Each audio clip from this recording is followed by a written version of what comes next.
आखिर कैसे भगवान परशुराम व भीष्म पितामह के युद्ध ने शुरुआत करवा दी महाभारत जैसे बड़े युद्ध की। जी हाँ दोस्तों, आप लोग ये बात नहीं जानते होंगे कि कुरुक्षेत्र की युद्ध और महाभारत का युद्ध पहला युद्ध नहीं था कुरुक्षेत्र की भूमि पर। चलिए आज आपको इस चैनल पर संक्षेप में बताया जाए। पहले हमारे चैनल को लाइक एंड सब्सक्राइब जरूर करिएगा।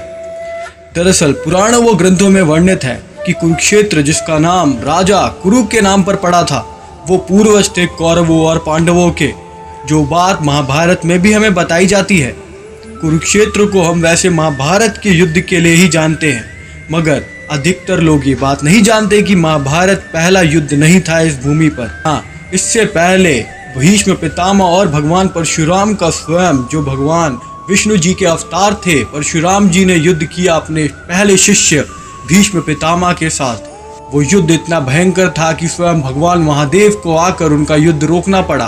अगर ऐसा वो नहीं करते तो पूरा विश्व संहार हो जाता उसका। चलिए, ये युद्ध का कारण ये था कि उन्हें अम्बा के हरण के कारण भगवान परशुराम ने अपने शिष्य को सबक सिखाना था, लेकिन शिष्य इतने महान थे भीष्म कि उन्होंने स्वयं अपने भगवान परशुराम को हरा दिया युद्ध में, क्योंकि उनके पास ऐसे ऐसे दिव्यास्त्र थे जो स्वयं परशुराम जी के पास उस वक्त नहीं थे।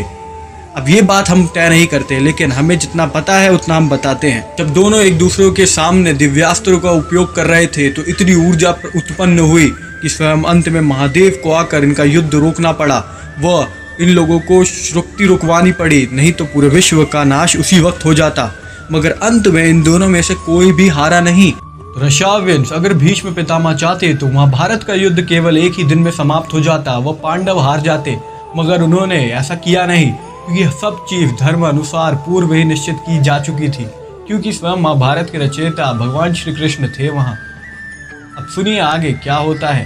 भगवान परशुराम मानते थे कि उनके शिष्य केवल वही थे भीष्म, जिन्होंने उनको पहली बार युद्ध में हराया हो। इन बातों से हमें ये बात पता चलती है कि कितने महान योद्धा थे भीष्म पितामह।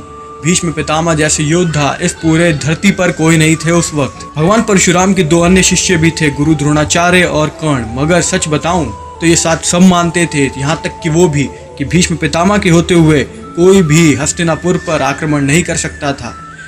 वैसे अंत में एक और राज हम अगली वीडियो में लाएंगे कि उनके दिए गए वो 5 तीर जिसके कारण पांडवों का अंत हो सकता था, जो गुस्से में दिए थे उन्होंने दुर्योधन को, ये हम अगली वीडियो में लाएंगे। अगर आप लोगों को ये बात पता चली कि महाभारत से पहले ये युद्ध भगवान परशुराम का हो चुका था कुरुक्षेत्र में, तो हमारे चैनल को लाइक और सब्सक्राइब जरूर करिए।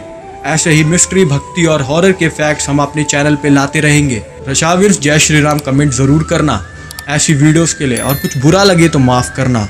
जय श्री राम, जय श्री कृष्ण।